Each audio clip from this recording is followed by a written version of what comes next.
Margaret Wilson sat in the Chesterfield armchair nursing a crystal tumbler filled with expensive gin and a few cubes of ice, while the radio, or wireless as she still called it, filled the room with the sound of Beethoven. The music, alongside the popping and crackling of logs on the fire, almost drowned out the gut-wrenching sounds coming from beyond the window. Almost. Margaret was thankful for the heavy floor-to-ceiling curtains, prevented her from seeing outside, as well as stopping the monster from being able to see in, but she had no doubt that they were both fully aware of one another's existence. A ritual had been formed each time the sun went down. Margaret would bolt all doors and windows before closing the curtains around the country cottage. She would light a fire, more for comfort than for warmth, turn on the radio, and pour a stiff drink to keep her nerves at bay. Gin and tonic had not had the required effect for long, and Margaret now found herself taking the gin straight. If Margaret had said that she wasn't afraid, then she would have been lying, but she was also stubborn. At 92 years old, she had no intention of leaving her home, the cottage in which she had been born. The scratching at the window was almost imperceptible to begin with, but soon built to a crescendo, as had happened every evening for the past 3 weeks. A furious scraping sound soon filled the room, and Margaret tried to focus her gin-addled mind on the music. Previously, the scratching at the windows would build up, before it seemed as though the creature had given up and skulked back into the woods. Tonight was different. Margaret set her jaw, willing the sound to stop, the glass in her hand trembling from both fear and old age. A few moments passed, which felt like hours before there was silence. A silence she had expected, signaling the creature's retreat. Content that she had been left alone, Margaret stood on unsteady feet and took a step towards the radio to turn it off, intent on heading to bed.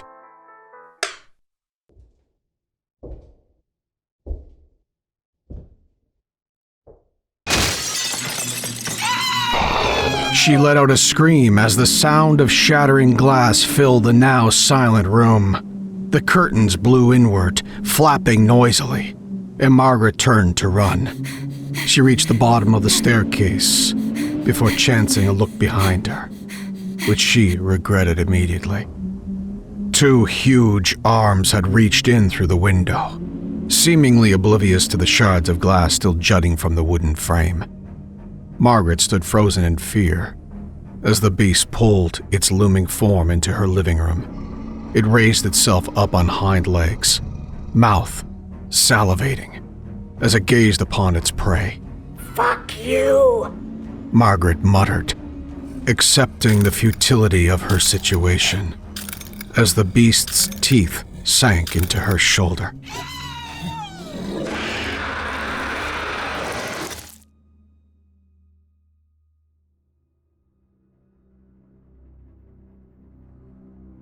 For the last 10 years, Jonathan had been desperate to move again.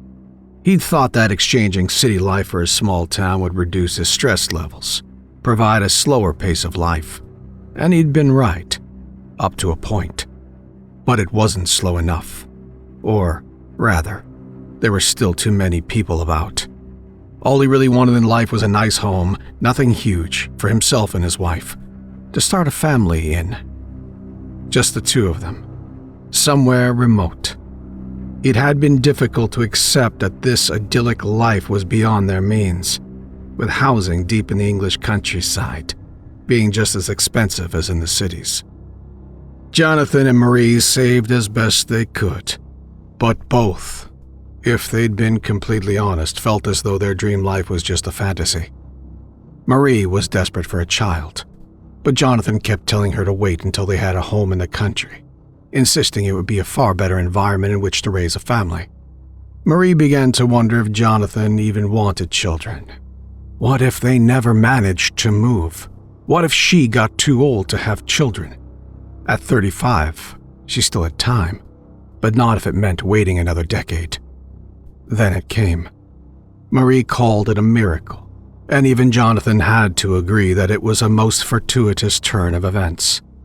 If they had seen the listing any later, then someone else would have snapped it up, but Marie was making the call before Jonathan had even finished reading the details. Rosebud Cottage, situated in the heart of the Sussex Downs, requires a live-in caretaker. The 2-bedroom property comes with a large garden and ample parking for 3 cars. The interior is dated but well kept, with all the necessities as well as an open fire. The owners of Rosebud Cottage are looking for someone to maintain the property, in exchange for free accommodation. Ideally, this would suit a retired gentleman, but the owners are open to suggestions. Please note that this is an unpaid position, but you would have no rent due. The cottage is in a very remote location, so a car is essential. Marie had wandered off while on the phone, but Jonathan could still make out the excitement in her voice. He sat patiently, waiting for her to fill him in on the details, certain that she would have made a decision for the both of them already. Well? He said, watching as she struggled to contain her excitement. The owners want to meet us. Marie squealed. They said that because I was the first to call, they would meet up with us. So nothing is definite yet? Jonathan asked, immediately feeling as though he was destroying Marie's hopes. Her face hardened a little and she took a breath. Not definite, no, but it sounds good and I think they liked me. I told them that the opportunity suited us perfectly, with you working from home, me raising a baby. And they were okay with us having children at this place? Jonathan asked. The woman, Kathy, I think. She paused when I said we were planning a baby, but then she said it'd be fine. They'll go over all the details when we meet up tomorrow. So write down any questions you have for them. Marie grabbed a notepad and pen before ordering Jonathan to make a pot of tea.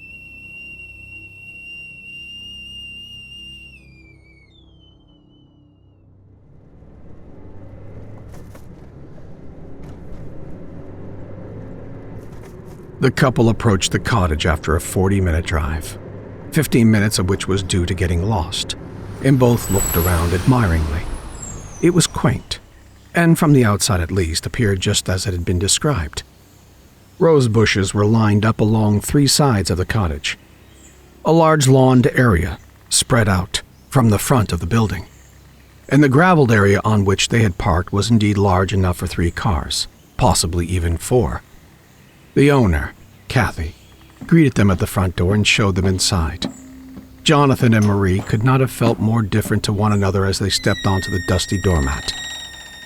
While she looked around and saw the potential of a new home and a new life, Jonathan just stared into the gloom, his senses tuning to the odor.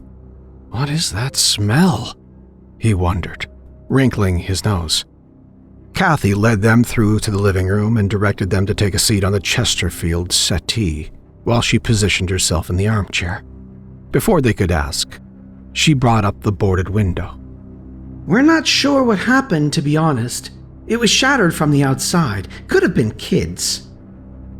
Out here? Jonathan wondered, doubting that rogue teenagers were this far out in the countryside. Kathy was full of smiles, but Jonathan saw something hiding beyond that, a look in her eyes, which could have been a mixture of fear and guilt, of a secret she was keeping from them. So, Marie tells me you're planning to try for a baby soon. Kathy asked, her eyes meeting Jonathan's. That's right, he replied, not offering any more information. Okay, Kathy continued. Let me tell you a bit about the place and what we're looking for. Rosebud Cottage has been in my family for a very long time, and was my grandmother's home until she recently passed away. Jonathan noticed Kathy look to her left, glancing towards the bottom of the stairs, at what appeared to be a new rug. Perhaps the old lady had taken a fall, he wondered. Anyway, this place is too remote for my liking and would be a nightmare for commuting. No one in the family wants to see it sold off, so it'll probably be rented out at some point. For now, we're just after someone who can enjoy the location and take care of the place. Why not rent it out now, for the income? Jonathan asked. I mean, it could do with a spruce up, but it's certainly habitable. Kathy looked away again, and this time Jonathan had no doubt she was hiding something. No one wants to take on the responsibility at the moment. I have 2 brothers who work in London. My parents moved to Canada years ago, and I barely have any time to do things I enjoy as it is. The place isn't costing us anything, so really, you'd be doing us all a favor. She explained. You work from home, I understand. He runs an online store, Marie said. It works well, and he can do it all from here, aside from trips to the post office once a week. She turned to Jonathan before adding, Maybe you can get the food shopping on a Monday too. Then we wouldn't have to travel much. The couple spent an hour at the property, being guided from room to room. No one denied that it needed cleaning, and most of the furniture was outdated. But it had charm. Once they had seen everything the cottage had to offer inside, they took a quick tour of the grounds. The rear of the building was unremarkable, but there was something about the lawn that bugged Jonathan. Did your grandma drive? He asked, studying the grass ahead of them. No, she gave that up years ago. She was in her 90s. It wouldn't have been safe to have her on the roads, Kathy said with a chuckle. Those marks, Jonathan said, pointing a few meters ahead of him. I just wonder what made them. He took a few steps closer, followed by Marie and Kathy. Stretching across the grass were a series of uneven grooves, leading from the tree line into the distance all the way to where they were standing. They could well have led all the way up to the cottage, but were unnoticeable in the graveled area. Dunno, Kathy replied. Could be anything. Her jolly persona was starting to slip, and she soon made her excuses to leave. Well, have a chat about it and let me know later today if you want to go ahead. I think you'd really like it here. No bloody Wi-Fi, Jonathan exclaimed on the way home. You do know that's essential for me to work, right? I'm sure we can get that sorted out, Marie replied, still grinning with excitement at the opportunity. Did you think there was anything weird about Kathy? Like she was hiding something? Jonathan asked, nervously, fearful that Marie would think he was making excuses not to move. Not weird. Marie began, before pausing.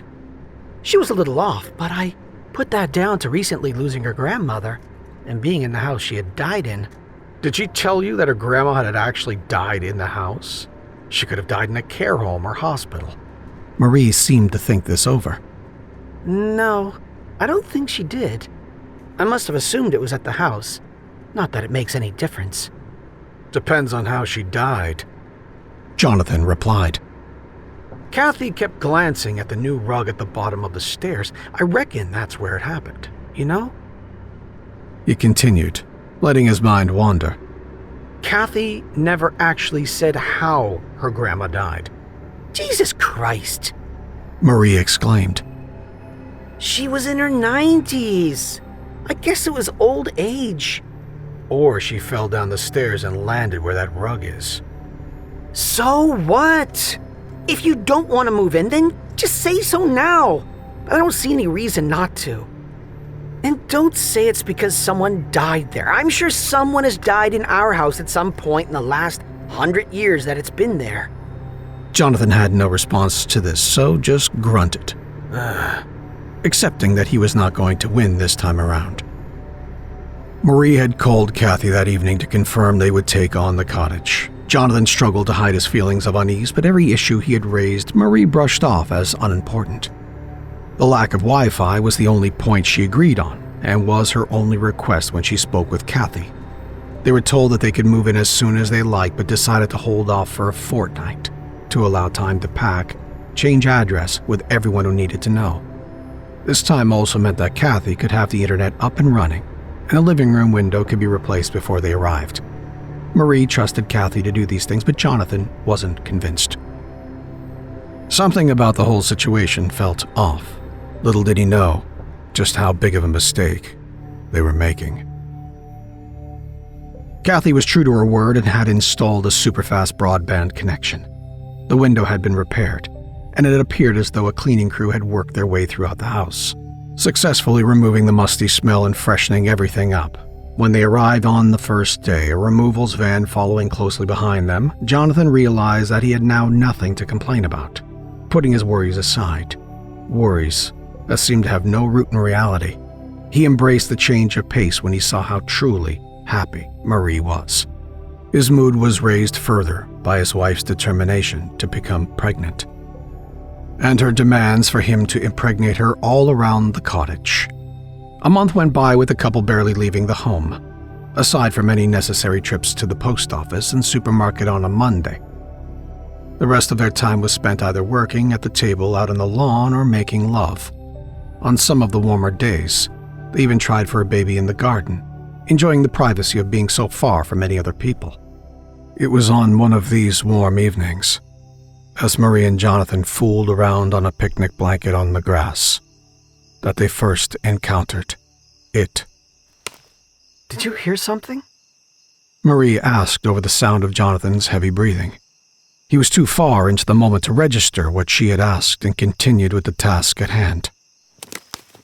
There it is again, Marie said, this time attempting to wriggle out from beneath her husband. What? Jonathan asked, looking around. There's no one here. I heard something, like someone had stood on a twig and snapped it. Marie's eyes darted across the tree line at the end of the lawn. I think someone's watching us. Don't be silly, Jonathan replied. He briefly thought back to Kathy's suggestion that kids had broken the living room window, but decided not to mention it. Would you rather we take this inside? Yes, please, Marie answered. I don't like the idea of some pervert watching us. Jonathan shrugged, as though he didn't really care either way. Pulling on enough clothing to conceal themselves, the couple lifted the blanket from the ground and turned to head indoors. I heard it that time, Jonathan said, scanning the trees for any signs of an intruder. His face showed no fear, but there was a definite hint of anger. You go inside, I'll go have a look. If it's a group of kids, I'll send them packing. Jonathan flicked on the flashlight app on his mobile phone, as Marie wrapped the blanket around herself and waited at the front door, watching the light bounce across the grass in time with Jonathan's steps. Jonathan reached the trees, called out with a, "Hello!" No answer. Marie watched as he shone the light into the trees, pacing along the edge of the lawn. She could make out his silhouette as he turned back towards the house. She watched Jonathan shrug once more, hands out in front of him, as though he were telling her he'd found nothing. She watched as the area of grass behind him became darker, and something emerged from the trees.